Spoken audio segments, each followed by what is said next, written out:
Hello everyone, my self doctor Shailesh Sancheti, MD homeopath from Pune. आज हम बात करेंगे गॉल स्टोन के बारे में, यानी कि पित्ताशय की पथरी के बारे में। अब पित्ताशय की पथरी, बहुत बार पेशेंट्स का ये सवाल होता है, डॉक्टर साहब ये है क्या, कहाँ पे बनती है, क्यों बनती है, किससे बनती है, इसके लिए क्या क्या करना चाहिए। अब आज मैं उसी के बारे में आपसे बात करने वाला हूँ, तो चलिए शुरू करते हैं। तो गॉल ब्लैडर यानी कि एक पियर शेप जैसा एक पाउच जो लीवर के बैक साइड में रहता है, राइट साइड में, उसको गॉल ब्लैडर बोलते हैं। और गॉल ब्लैडर यानी कि पित्ताशय यानी कि पित्त की थैली। अब उसके अंदर अगर स्टोन हो गया तो उसको फिर गॉल ब्लैडर स्टोन या पित्ताशय की पथरी बोलेंगे। जैसे किडनी स्टोन, किडनी के अंदर तैयार होने वाले पथरी को बोलेंगे किडनी स्टोन या गुर्दे की पथरी, वैसा ही गॉल ब्लैडर में तैयार होने वाले स्टोन को बोलेंगे गॉल ब्लैडर स्टोन। अच्छा, अब ये गॉल ब्लैडर का स्टोन किससे बनता है? तो गॉल ब्लैडर का स्टोन दो चीज़ों से बनता है, एक बाइल जूस, दूसरा कोलेस्टेरॉल। अच्छा, तीसरी बात, ये कैसे बनता है या इसको किस तरीके से हम प्रिवेंट कर सकते हैं। अब पहली बात, गॉल ब्लैडर में बाइल जूस आता है। अब वो बाइल जूस आपके डाइजेशन के लिए इम्पॉर्टेंट है। अब किसी भी कारणवश अगर आपका गॉल ब्लैडर का डक्ट ब्लॉक हो गया और वहाँ पे वो जूस बहुत दिनों तक एक ही जगह सैचुरेट रहा, तो वो फिर कन्वर्ट हो जाएगा स्टोन के अंदर। अब वो पेबल्स जैसे होते हैं ना, आपने ये जैसे रंगी बिरंगी स्टोन्स देखे होंगे आपने, उसी तरीके के शेप्स में ये गॉल ब्लैडर के स्टोन्स वहाँ पे बन जाते हैं। अच्छा, अब ये कोलेस्टेरॉल का भी हो सकता है, बाइल जूस का भी हो सकता है। अब ये होने की वजह क्या है? जैसे मैंने बताया कि गॉल ब्लैडर आपके छोटे इंटेस्टाइन में अगर पास ऑन नहीं होता है किसी कारणवश, तो वहाँ पे वो फॉर्म होने शुरू हो जाएंगे। अच्छा, अभी यही एक सवाल होगा कि फिर ऐसे कौन से कारण होते हैं जिनके वजह से वो गॉल ब्लैडर से बाइल जूस वहाँ पे पास ऑन नहीं होगा। अब गॉल ब्लैडर का जो इंटेस्टाइन में यानी कि छोटे आंतड़ियों के अंदर जो मुंह खुलता है, वहाँ पे एक स्पिंक्टर होता है जिसको स्पिंक्टर ऑफ ओडी बोलते हैं, वो किसी कारणवश लॉक हो जाए, पहली बात। दूसरी बात, आपके अगर डक्ट के अंदर स्ट्रक्चर फॉर्म हो जाए, यानी कि वो किसी भी तरीके का उसके अंदर ब्लॉकेज आ जाए।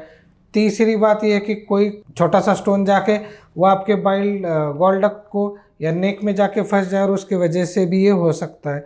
ऐसे बहुत सारे छोटे छोटे कारण हैं जिस वजह से आपका बाइल जूस इंटेस्टाइन में नहीं जाएगा और उसके वजह से वहाँ पे पथरी फॉर्म हो सकती है। हालांकि इसके अंदर वायरल भी कॉजेस आते हैं या बैक्टीरियल इन्फेक्टिव भी कॉजेस आते हैं, लेकिन वो बहुत रेयरली केसेस में दिखता है। अब बात करते हैं कि ये जो गॉल ब्लैडर स्टोन बनते हैं तो उसके क्या क्या तकलीफ़ें होती है। तो सबसे पहली बात तो देखिए कि हर गॉल ब्लैडर में दर्द होगा ज़रूरी नहीं, पहली बात।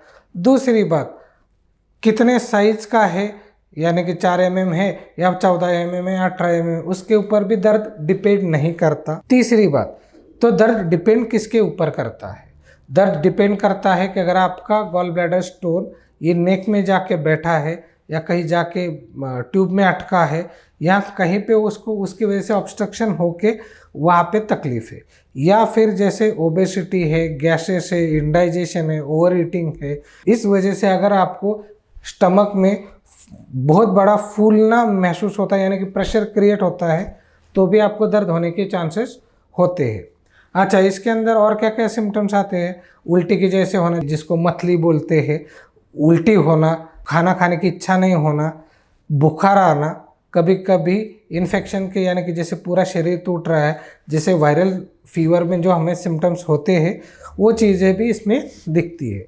हालांकि अगर गॉल ब्लैडर में से बाइल जूस नहीं आया तो डाइजेशन के भी इश्यूज होते हैं, जैसे कि कॉन्स्टिपेशन, गैसेस, इंडाइजेशन, ब्लोटिंग, बहुत सारे ऐसे शिकायतें भी होती है जिसकी वजह से आपको स्मॉल इंटेस्टाइन में, यानी कि जो आजकल आपने वर्ड सुना होगा, गट इन्फेक्शन, गट लीकेज, गट वीकनेस, ये सब तकलीफ़ें भी बाइल से रिलेटेड होती है। सो एक ओवरऑल ये सब साइन सिम्टम्स आपको गॉल स्टोन में दिखते हैं। अब गॉल स्टोन के कॉम्प्लिकेशंस क्या क्या होते हैं?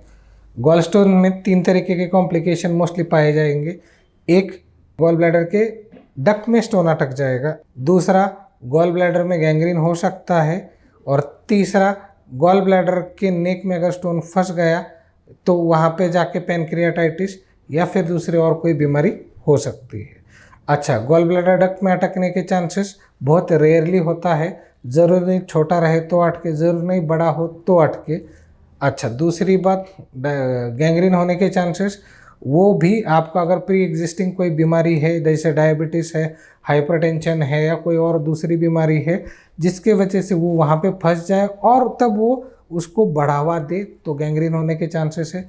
तीसरा, गॉल ब्लैडर बस्ट होना, जो भी एक रेयर ही सिम्टम्स है, लेकिन वो बहुत सारे ओल्डर केसेस में हम देख सकते हैं। अच्छा, अब गॉल ब्लैडर को स्टोन को प्रिवेंट कैसे कर सकते हैं और कौन सी चीज़ों की वजह से गॉल ब्लैडर स्टोन होता है। प्रिवेंट करने के लिए सबसे ज़रूरी है आपकी लाइफस्टाइल, जिसके अंदर आपका खाने पीने का टाइमिंग होना चाहिए, आपको बैड हैबिट्स कोई नहीं होनी चाहिए, आपको एक्सरसाइज करने की आदत चाहिए, आपने कोई भी लॉन्ग टर्म मेडिकेशंस में आप अगर हो तो आपको ध्यान रखना चाहिए कि उससे भी ये गॉल ब्लैडर स्टोन होने के चांसेस होते हैं। साथ ही साथ अगर आपको कोई भी हैबिट्स है, अल्कोहल है, स्मोकिंग है, च्यूइंग, टोबैको एंड ऑल, वो भी इसके अंदर इम्पैक्ट डालते हैं। अच्छा, अब मेन पॉइंट की बात करते हैं। मेन पॉइंट में क्या है, आप डॉक्टर्स से मोस्ट ऑफ द पेशेंट यही सवाल पूछते हैं, डॉक्टर साहब इसके लिए सिर्फ सर्जरी एक ही ऑप्शन है क्या? ये पहला सवाल। दूसरा, उनका यही कहना होता है कि हमने बहुत लोगों से सुना है गॉल ब्लैडर स्टोन के लिए कोई दवाई नहीं होती है, इसको तो ऑपरेट ही करना पड़ेगा। और तीसरी बात, एज ए बीइंग होम्योपैथ आप हमें क्या इसमें बेस्ट सोल्यूशन दे सकते हैं? तो चलिए शुरुआत करते हैं पहले सवाल से। पहला सवाल है, गॉल ब्लैडर स्टोन को ऑपरेट ही करना चाहिए क्या?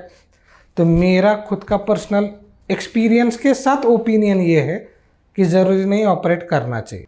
दूसरी बात, ज़रूरी है कि हर कोई गॉल स्टोन जाके नेक में अटक के गैंग्रीन, बस्ट या और कोई कॉम्प्लिकेशन होना ही चाहिए? तो इसका भी जवाब है नहीं, ऐसा ज़रूरी नहीं है। अच्छा, तीसरी बात, इसके लिए सिर्फ सर्जरी यही एक ऑप्शन है क्या? बिल्कुल नहीं, सर्जरी एक ही ऑप्शन नहीं है, जितना मैंने मेरे एक्सपीरियंस से केसेस में देखा है। अब इसके ऊपर क्या करना चाहिए? जैसे मैंने आपको बताया, कोलेस्टेरॉल का स्टोन होता है, यानी कि आपका खाने पीने के तौर तरीके आए, मैंने आपको लाइफस्टाइल बताया, आपका हॉबीज़ यानी कि बैड हैबिट्स, ये भी इसके अंदर आता है। अब इसमें एज ए होम्योपैथी हम क्या प्रोवाइड करते हैं? अभी मेरे पास बहुत सारे पेशेंट ऐसे हैं जिनका गॉल ब्लैडर नेक में स्टोन अटका था, सीवियर पेन था, तकलीफ थी, वो भी पेशेंट का दवाई देने के बाद दे गॉट ओके। अच्छा, दूसरी बात, गॉल ब्लैडर स्टोन कम हो सकते हैं क्या? देखिए, सबसे पहली बात, गॉल ब्लैडर स्टोन क्यों होते हैं, ये जिस बंदे को पता है उस बंदे को सोल्यूशन उनके पास रहेगा ही। क्योंकि जैसे मैंने आपको बताया, स्फिंक्टर ऑफ बॉडी में ब्लॉकेज हो जाने दीजिए या किसी कारणवश वो अटक जाने दीजिए, अगर हमको उस बारे में पता है तो बट ऑब्वियस है हम इसमें आपको बेस्ट सोल्यूशन बिल्कुल प्रोवाइड कर सकते हैं। हालांकि मेरा एक्सपीरियंस ये है कि मेरे पास बहुत सारे गॉल स्टोन्स के केसेस है, यानी पित्ताशय की पथरी के, और उनकी सब तकलीफ़ों से उनको काफ़ी हद तक राहत है।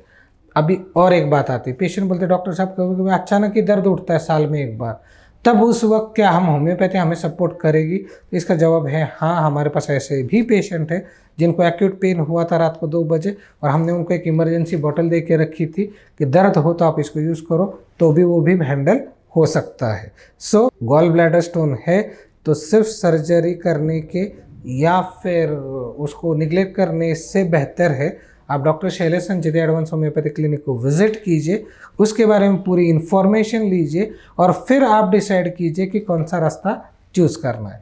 हालांकि रही बात सर्जरी की, एंड ऑफ द डे आपके हाथ में ऑप्शन रिमेनिंग है, लेकिन कुछ शरीर में नेचर ने जो फिट करके दिया है उसके पीछे कुछ तो लॉजिक रहेगा, तो उसको काटने से पहले एक बार होम्योपैथी हमारे पास आके बिल्कुल ट्राई करें, फिर आपको एक 6-8 महीने कोशिश करें, फिर पता चलेगा कि आपको क्या बेनिफिट मिलता है, उसके ऊपर आप ये डिसीजन करें। अच्छा, एक बात सबसे इम्पोर्टेंट बताते बताते रहेगी, वो ये है कि अगर किसी कारणवश गॉल ब्लैडर निकाल ही दिया तो क्या? तो आप ऐसे लोगों से मिलिए, आपको पता चलेगा उनको मतली होती है, उनको मतलब नौशिया फील होता है, उनको खाना नहीं जाता है, 12 महीने एसिडिटी की शिकायत रहती है, पेट बराबर से साफ नहीं होता, पेट फूलते रहता है। किसी किसी पेशेंट्स के अंदर शुगर बढ़ने के भी चांसेस देखे हैं। किसी किसी पेशेंट्स के अंदर उनको खाना पूरा ऊपर की तरफ आता है, 2-2 दिन तक पेट साफ नहीं होता। इन शॉर्ट, कॉम्प्लिकेशंस बहुत ज़्यादा पावरफुल है। इससे अच्छा किसी भी चीज़ को सेव करना ये बहुत मायने रखता है। सो अगर आपको गॉल ब्लैडर स्टोन है, आपके पास सोनोग्राफी है, आइए एक बार मिलिए, बात करते हैं और इसको अपन वर्कआउट करते हैं कि किस तरीके से इस चीज़ को होम्योपैथिकली रिजॉल्व किया जाए। सो अगर आपको ये वीडियो अच्छा लगा हो तो आप अपने दोस्तों के साथ, रिश्तेदारों के साथ शेयर कर सकते हैं। Thank you so much for watching. Thank you.